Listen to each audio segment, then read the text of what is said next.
Good day, everyone, and welcome to the Kforce First Quarter 2024 Earnings Call. Today's call is being recorded, and I would now like to turn the call over to Joe Liberatore, President and CEO. Please go ahead, sir. Good afternoon. Thank you for your time today. This call contains certain statements that are forward-looking and are based on current assumptions and expectations and are subject to risk and uncertainties. Actual results may vary materially from the factors listed in Kforce's public filing and other reports and filings with the SEC. We cannot undertake any duty to update any forward-looking statements. You can find additional information about our results in our earnings release and our SEC filings. In addition, we have published our prepared remarks within our investor relations portion of our website. Our first quarter performance was generally consistent with our expectations, and we were encouraged by March trends in our technology business. Operating trends over the past 2 quarters and discussions with our clients indicate to us that the current operating environment is more stable and constructive than it was throughout most of 2023. There remains uncertainty as to whether or not the U.S. economy will fall into recession. The dialogue surrounding interest rate cuts has shifted from a discussion referencing the number of anticipated cuts and when we should expect cuts in 2024 to if there will be any cuts at all this year. Geopolitical concerns, including the war in Ukraine, the recent expansion of the war in Israel with Iran's aggression, further complicate forward-looking visibility. Against this backdrop, our clients, broadly speaking, have continued to exercise a degree of caution initiating new technology investments. Importantly, this restraint does not appear to be increasing, but rather appears to be fairly stable. As we look beyond the current uncertainties, we continue to be encouraged by the backlog of strategic imperative investments that we expect to be high priorities for our clients once the macro uncertainties begin to clear. Technology investments are simply not optional in today's competitive and disruptive business climate. Given the secular underpinning, there is simply no other market we want to be focused in other than technology talent solution space. As we move throughout the upcoming second quarter and second half of 2024, we will closely monitor our performance indicators and trends and make any necessary adjustments to our business while continuing to invest in our long-term strategic priorities and retain our most productive associates. As to our first quarter results, revenues and earnings per share were both within our range of guidance. The improvement in our leading indicators that we spoke about on our last call translated into reasonably robust new assignment growth in March 2024, which encouragingly is expected to lead to sequential growth in our technology business in the second quarter at levels close to historic seasonal pre-pandemic levels. Dave Kelly will expand upon our operating trends in his remarks. Our message to our people is unchanged. During these uncertain times, we must control what we can, stay close to our people and our clients while maintaining a long-term view in our decision-making. We are blessed to have a tenured executive leadership team who has been through multiple economic cycles together and is prepared to quickly adjust to changing market conditions, and we are equally blessed to have a high-performing team that is tenured, dedicated, and passionate about what they do.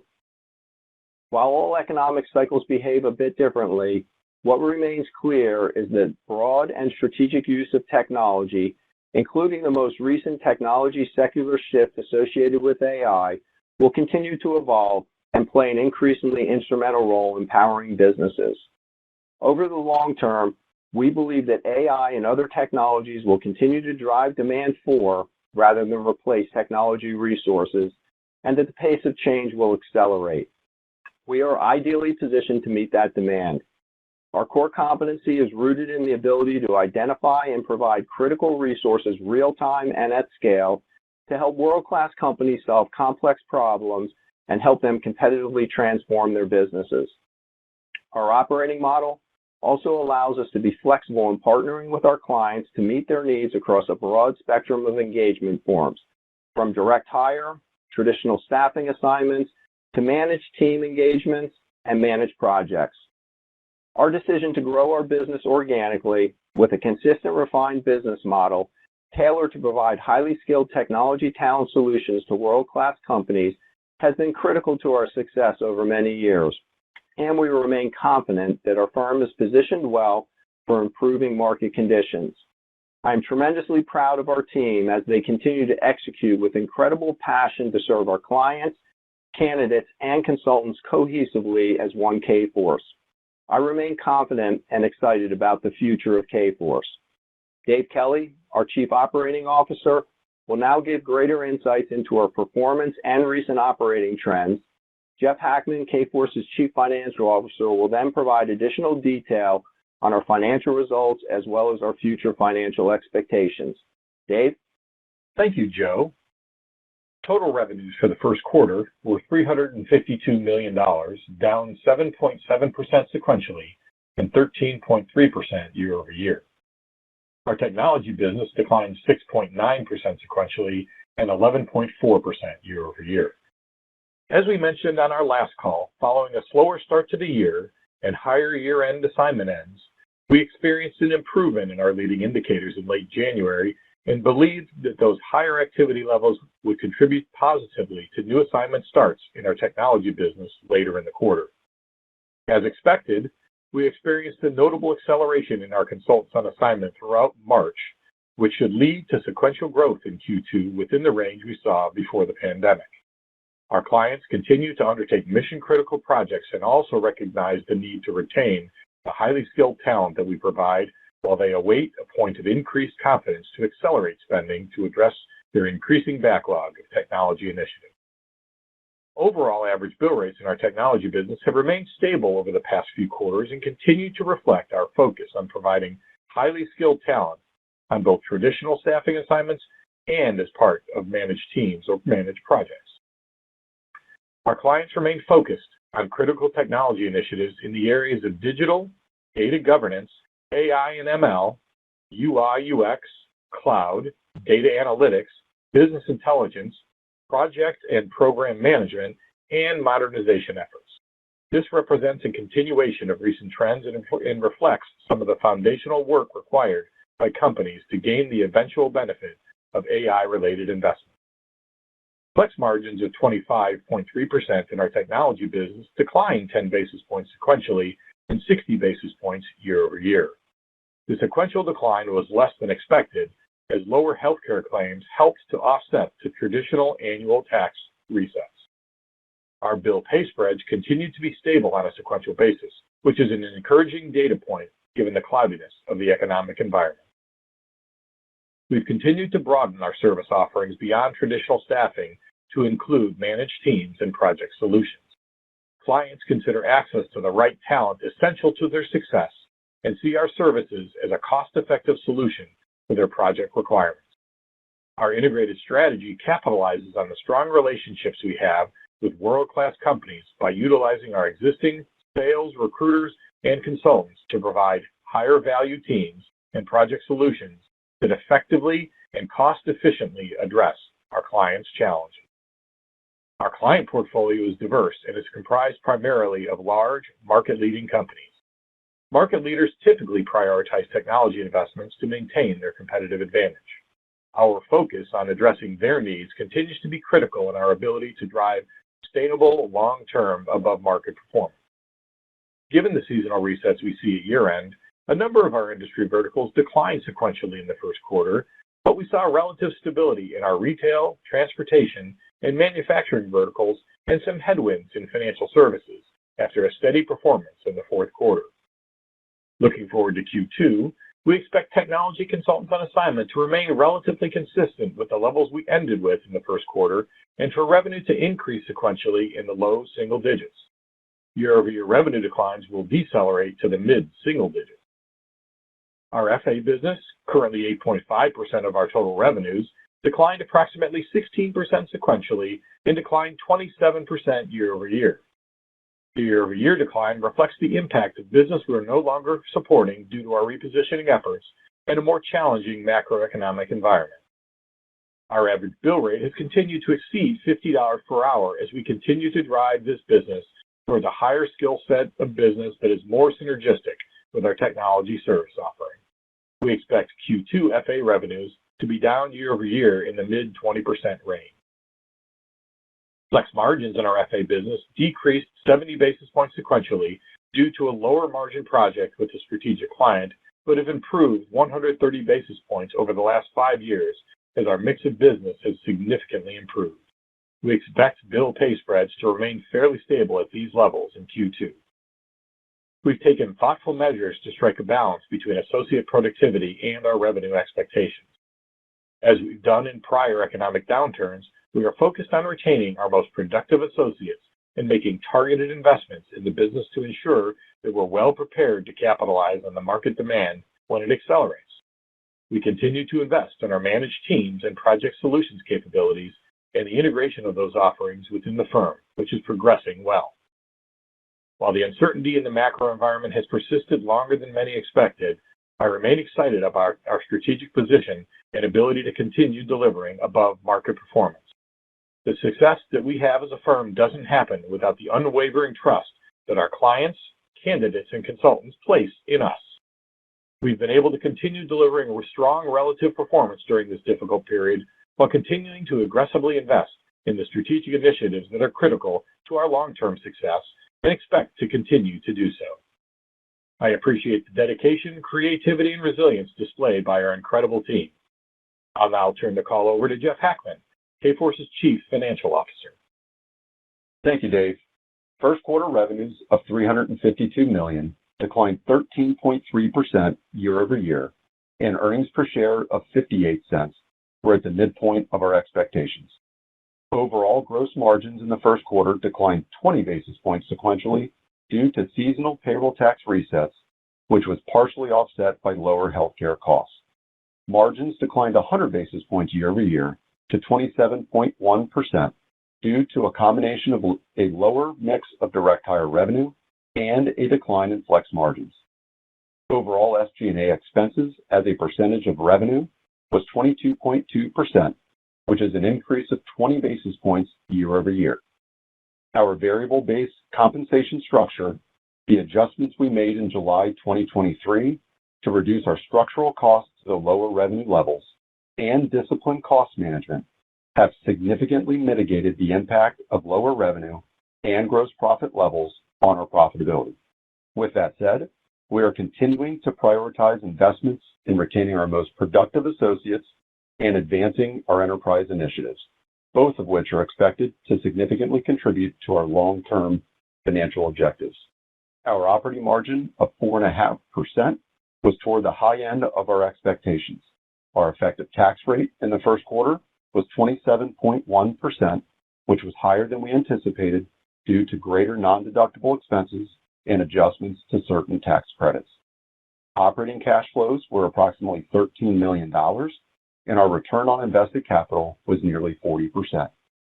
We have prudently managed our business by driving solid organic growth over many years, which has resulted in consistently strong results and a pristine balance sheet with minimal debt.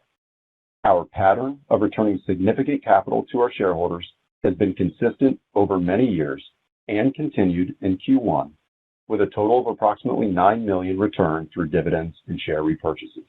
All in, we have returned slightly more than $900 million in capital to our shareholders since 2007, which has represented approximately 75% of the cash generated, while significantly growing our business and improving profitability levels. We remain committed to returning capital regardless of the economic climate, and our threshold for any prospective acquisitions remains very high. Our strong balance sheet and the flexibility we have under our credit facility provides us with the opportunity to get more aggressive in repurchasing our stock if there is a dislocation between expected future financial performance and the valuation of our shares. The second quarter has 64 billing days, which is the same as the first quarter of 2024 and the same as the second quarter of 2023. We expect Q2 revenues to be in a range of $352 million to $360 million, and earnings per share to be between 68 and 76 cents. Our guidance does not consider the potential impact of any other unusual or non-recurring items that may occur. We remain excited about our strategic position and prospects for continuing to deliver above-market results over the long term while continuing to make the necessary investments to help drive long-term growth and enable us to achieve our longer-term profitability objective of attaining double-digit operating margins at slightly greater than $2 billion in annual revenues. On behalf of our entire management team, I'd like to extend a sincere thank you to our teams for all of their efforts. We would now like to turn the call over for questions. Thank you. If you would like to ask a question on the phone lines today, please press star one on your telephone keypad. If your question has been answered, please press star one again to remove yourself from the queue. We'll take our first question from Mark Marcon with Baird. Hey, good afternoon, and thanks for taking my question. You mentioned that you did see some, improvement in terms of your leading indicators in late January and believe those higher activity levels would contribute positively. Can you just talk a little bit more about that? Like which areas are you seeing the strength in? How broad-based is it?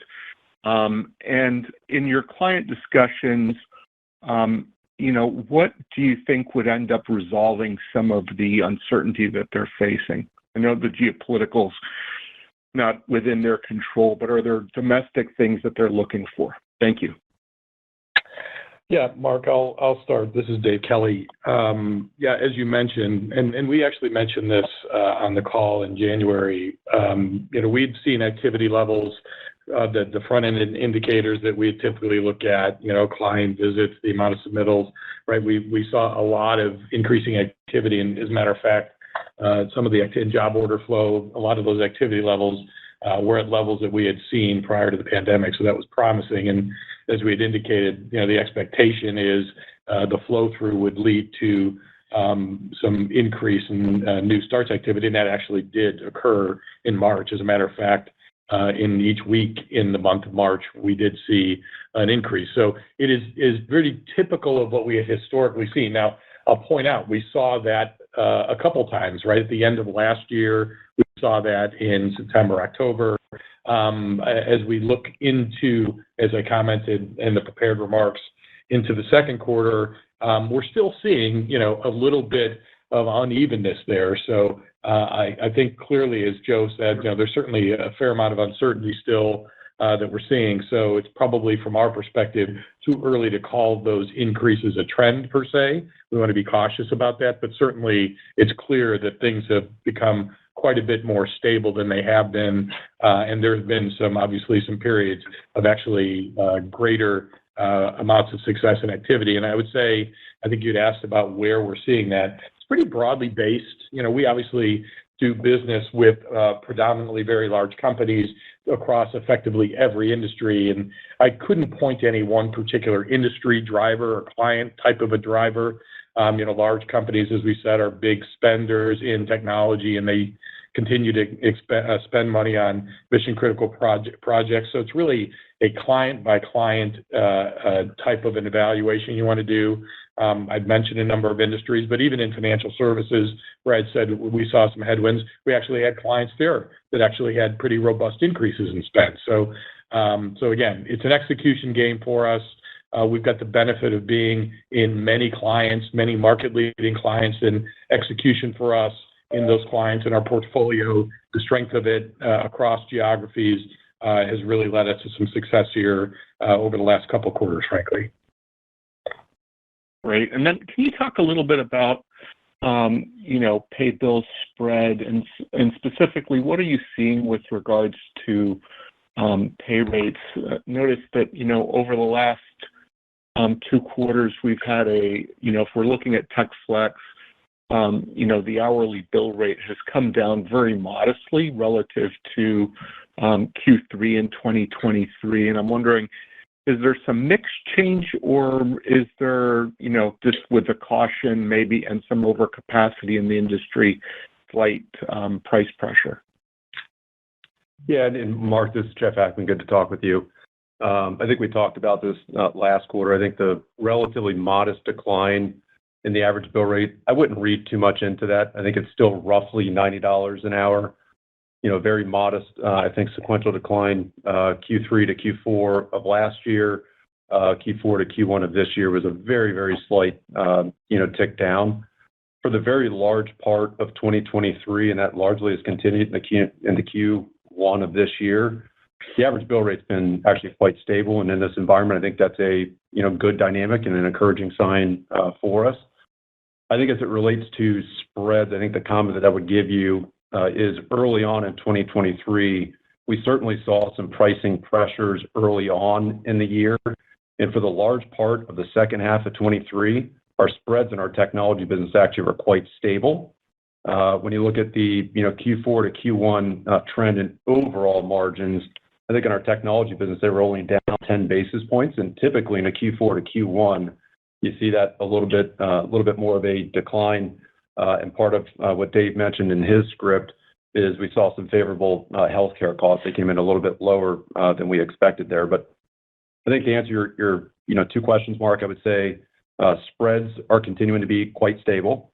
And as it relates to our average bill rates, it's still roughly $90 an hour. So that's also quite stable as well. Yeah, the only other thing, Mark, that I would add to this, right? So you'd ask in terms of supply. Supply continues to be tight here, right? Even in a slower time, to have the marginal change in bill rates, it's really been almost inconsequential, and that is true with pay rates as well. Suggests, again, even in slower periods of technology spend, to find the right talent is going to require us to pay the market rates, and our clients obviously understanding that continue to understand that, and that's why bill rates haven't moved either. So much like it's been for many years, right? A supply of highly skilled talent in particular continues to be very difficult to find. Great. And then if I could squeeze one more in, just with regards to, current capacity, you did mention, hey, if we get into the $2 billion mark, from a revenue perspective, we're going to have significant expansion with regards to the margins. How much excess capacity do you have in your field sales and recruiting force? How much, how should we think about the incremental margin trajectory from here? Is it going to be a fairly straight line or smooth line in terms of the uptick, or would we end up having some fairly significant increases in terms of personnel as we get back towards $2 billion? Yeah, Mark, this is Dave again. I think, first off, and you've heard this often from us in slower periods, maintaining our critical resources is very important. So we've always made sure that we've carried enough capacity, one, because those are the people who are going to lead you out of the recession. And two, obviously, when things break, we don't want to be shorthanded. So we certainly have ample capacity. We had mentioned, I think, in the past, obviously, in terms of focus, we actually have more sales-related associates than we did a year ago, right? So there's always a bit of a mix shift here to ensure that we've got appropriate total capacity. Clearly, additionally, we continue to invest in technology and things like that, process improvements that creates additional productivity opportunities for us. We feel very comfortable that when things return, I think, to a trajectory of growth in technology spend, we'll be able to take advantage of that. Doesn't mean we won't need to add resources. We expect to be able to do so, but certainly productivity improvements are what's driven a lot of the profitability, if not all of the profitability improvements that we've seen in the past. That is certainly the biggest driver to get to the operating margins that we had expected. In terms of how that plays out, obviously, nothing is purely linear. As things start to improve, we are going to see a gradual improvement in operating margins, but we've got some other big opportunities as well. So it's going to be a bit uneven, Mark. There are pieces that are linear. There are pieces that are not. So I would say still our thought process and thesis has not changed. That when we get to something a little over $2 billion, 10% is where we expect to continue to be from an operating margin standpoint. Yeah, Mark, the only other thing that I would add to everything that Dave just shared with you is throughout 2023 and here into 2024, we've continued to build our sales capacity because needless to say, to ramp up salespeople, relationship, getting entry points into clients is a much longer process. So we've actually increased our headcount from a sales standpoint within our technology area. From a recruiting standpoint, of capacity to service existing needs as well as market turns and there's a ramp up in job orders coming in to service those job orders. Also, our team has clearly demonstrated, because we've invested a lot in technologies and automation on the delivery front, that we can turn that dial very quickly if and when necessary. But we have plenty of capacity to address anything for quite some period of time. But then as we needed to accelerate that, we'd be able to do that.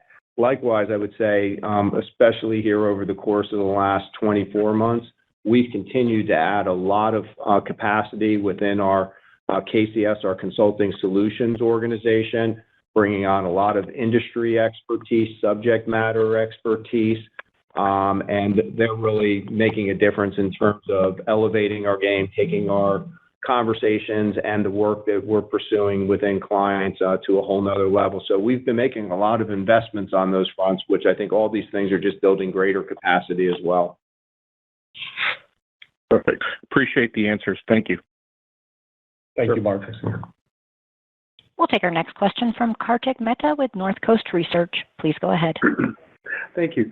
Hey, Joe, you mentioned something about AI and obviously having a positive impact on the company in the long run. But I'm wondering, in the short run, is it causing any pause for your clients as they figure out maybe how to implement it, maybe how to use it internally, what resource they need from an external perspective? And could that be causing any delays in orders or jobs?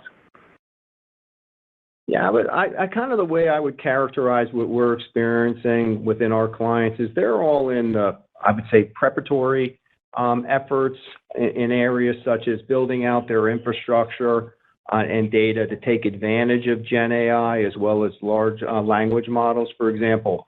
We're supporting clients with integration work to ensure that their segmented systems are talking more seamlessly with each other. And in many instances, that also means moving things to the cloud. And then likewise, from a data standpoint, there's massive data efforts going on, whether that be they're addressing data structure, governance, data cleansing efforts. So we've been successful at winning engagements in these areas and also have been assisting our clients with what I'll call the exploratory efforts, understanding the technology and evolving their strategies and potential use cases.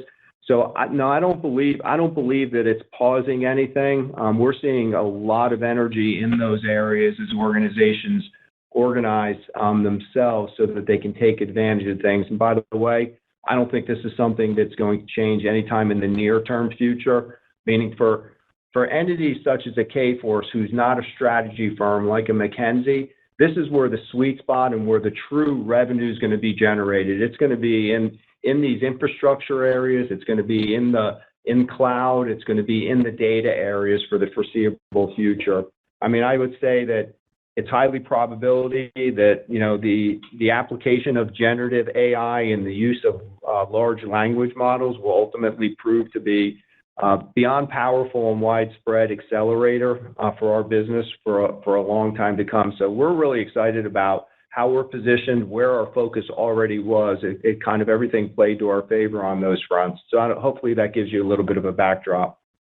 Yeah, it does. And I just wanted to make sure I understood your commentary on margins. And I think if we continue to see a sequential increase in revenue, do you think that portends well for margins?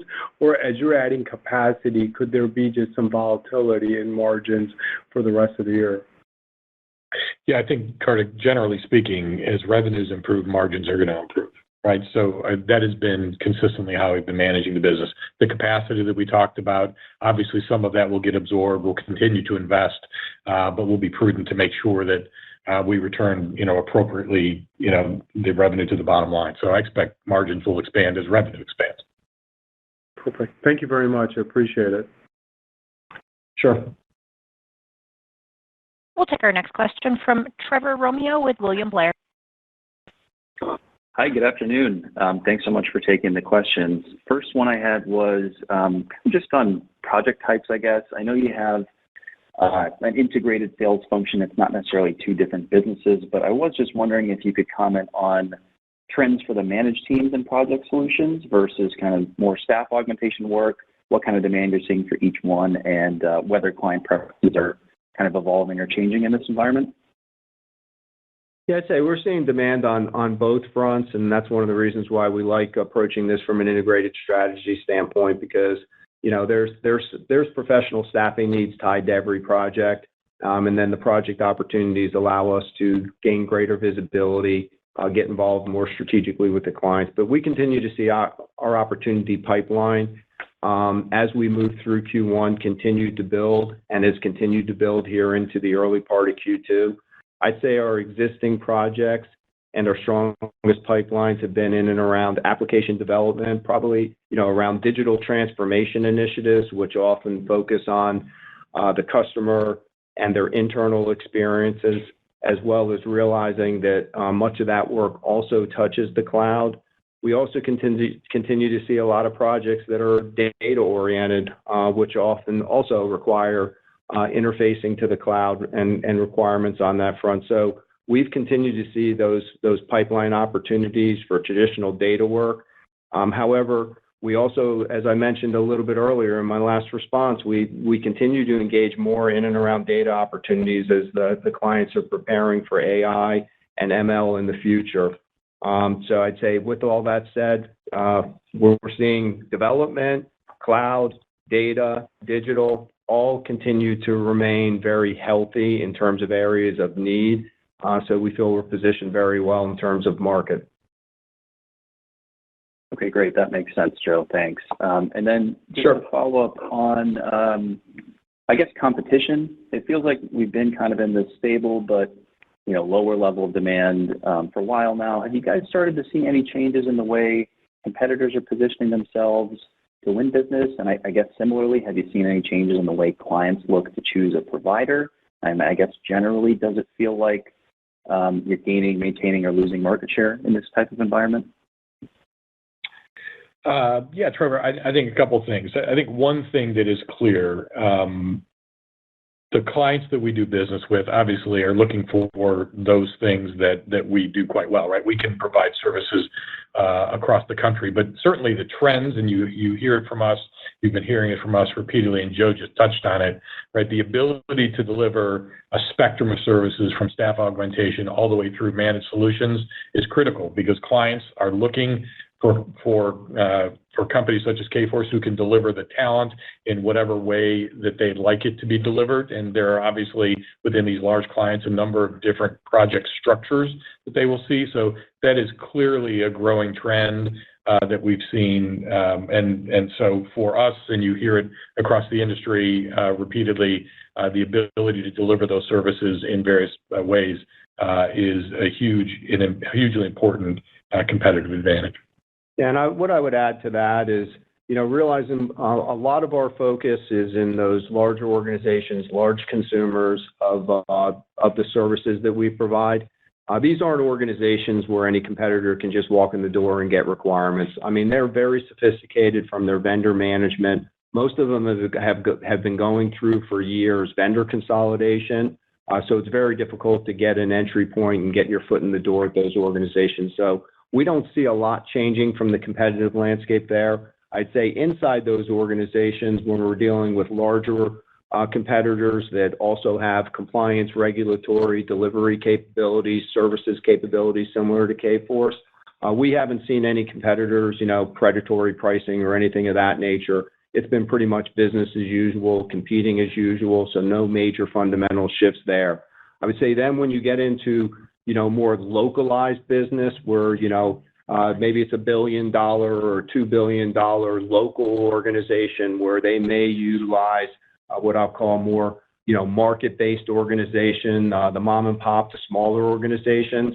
We're seeing the same thing that we usually see at this point in the cycle where, yes, they are willing to, give things away, give their services away for nominal margin, which puts pressure. But what we're also seeing is the pressure on those organizations in terms of, they're typically one account away from bankruptcy because they don't have a lot of reserves for, bad debt and those types of things. So we do start to see those organizations are being pressured because of those practices, and then when something goes south, it puts them in a difficult situation.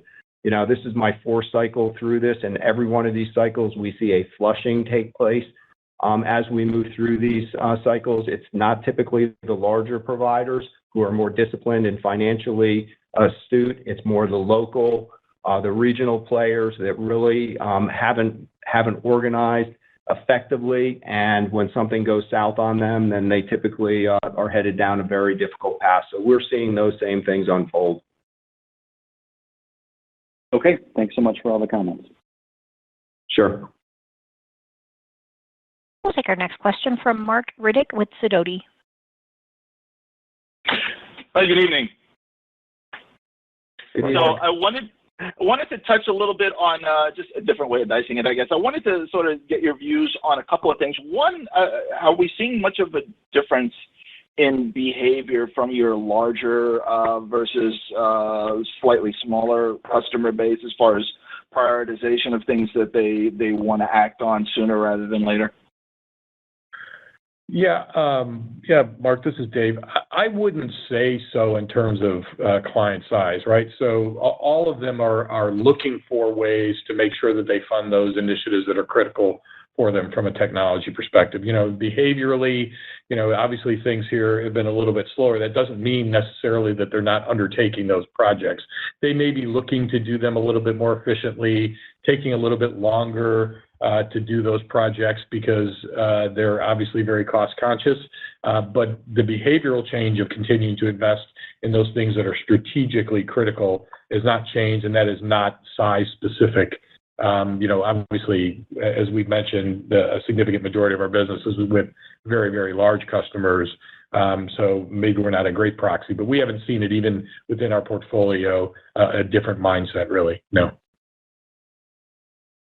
Okay, great. And then I wanted to shift on to, and a lot of the things I would have asked about have already been asked, so I want to save you the time on that. I was sort of curious as to your views as far as talent availability and some, maybe some of the things that might bring some talent into the fold now relative to maybe at year end or the like. Have you seen much to sort of, make folks move from the sidelines onto the playing field? Yeah, for us, and I'd made this comment before, right? So we're sitting here, and this has quite frankly been true for the last 20 years, right? For highly skilled talent, there are always opportunities, and that's effectively where the focus of our recruiting efforts are.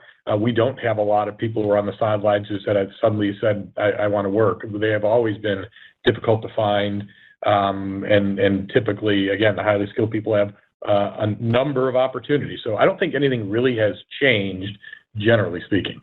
Yeah, I would say probably the only dynamic where we have seen a little bit of a shift is when you look at things such as conversions. Our conversions are significantly down on a year-over-year basis, and I think that also ties into, and you see the same data we see, when you look at quit rate. So there is no question that even in these high demand technology professionals that are on the consulting side of the equation, they are not as active in the marketplace as they were during that euphoria of 2021, first half of 2022, mainly because there was an opportunity to make moves, and with wage inflation, we all experienced what was happening on that front. So people were making moves for money. People are not making those moves because that's not what the landscape provides today. So I would say that's probably the one dynamic that has shifted here over the course of the last, 6 to 9 months, would be on that front. But still, the space we play, there's always been high demand for talent. There's always been a supply-demand imbalance there.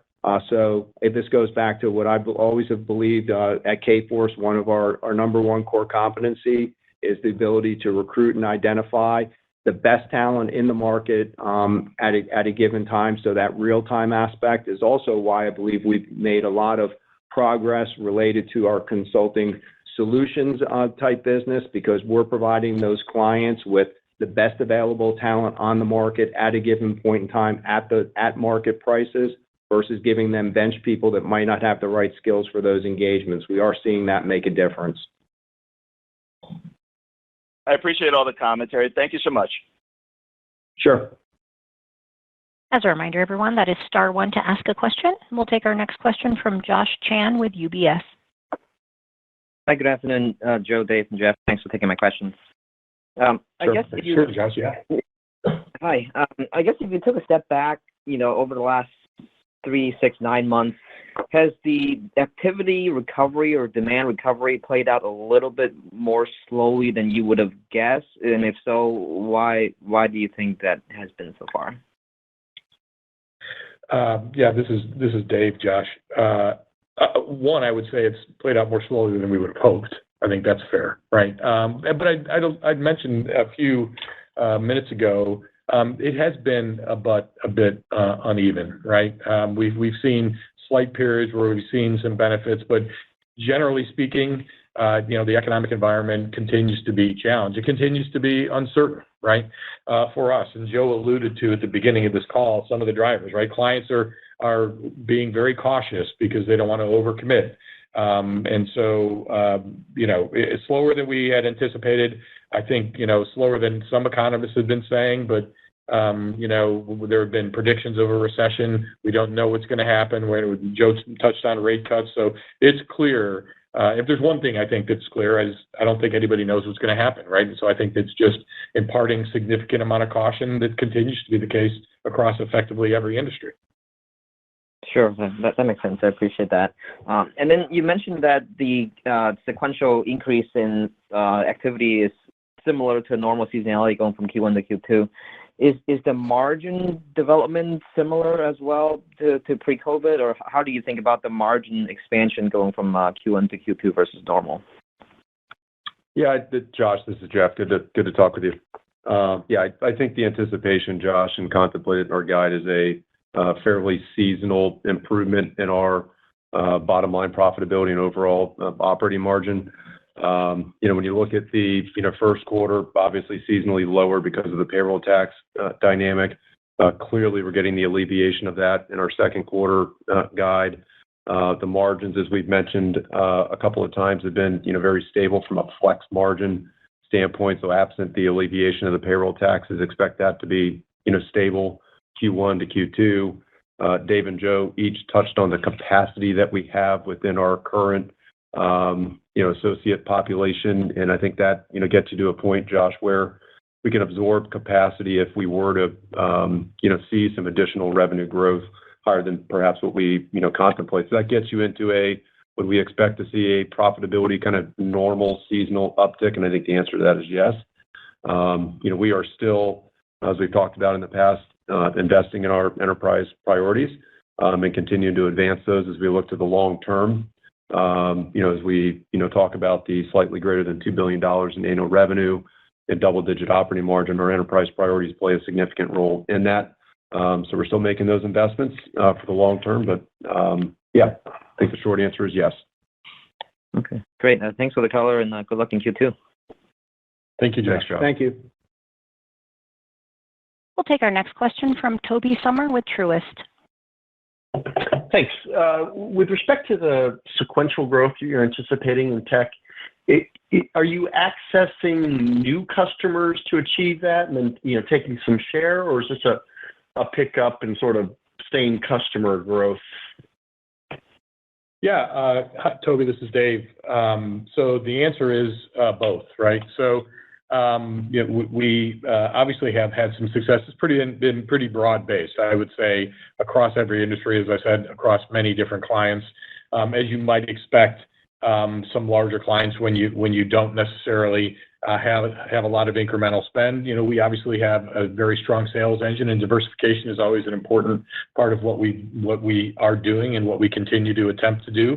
So is some of that growth from new client logos? It sure is, yeah. So it's a combination of those things that we're seeing. But I would say in a footprint that we've consistently been attacking. So large clients, we don't do business with every large client, and there are certainly plenty of opportunities to build business both with new clients and to gain additional client share. So again, a combination of both of those things. Thanks. I'd love to get your perspective on your customers' internal recruiting capacity, because we talk about cycles and so forth, but this has not been a recession. It's been a drift down for 18 months, 2 years, and outsourcing recruiting demand. We've had GDP growth and we had pretty good job growth. I'm trying to get your perspective on what growth would look like in the staffing industry in your own business in the first year of sort of an acceleration in growth where there is more demand. Can your customers satisfy kind of more of that themselves, or do you think they're going to have to turn to you pretty quickly? Yeah, Toby, it's Joe.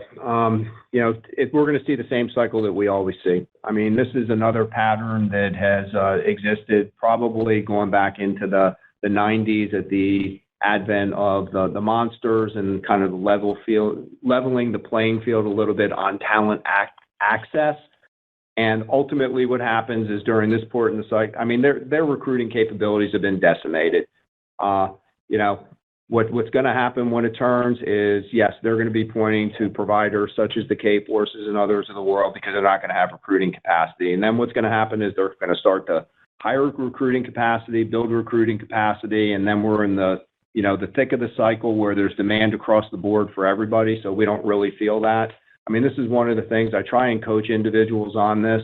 When they're making moves for money, purely money, that ultimately what happens is when we go into tougher times, the first function that's cut inside these large corporate customers is the recruiting function. And sure enough, that's what happened to many of our individuals this cycle, as it's happened in other cycles, and then they find themselves in difficult spots in terms of, career-wise and those types of things. So this is one of those ones that just keeps coming around and plays out the same way every time. Thank you. Sure. And that concludes the question and answer session. I'd like to turn the call back over to Joe Liberatore for any additional or closing remarks.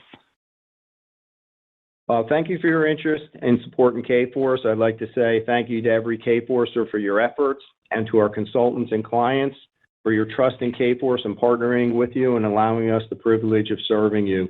We look forward to talking with you again after our second quarter of 2024. Thank you. And that does conclude today's presentation.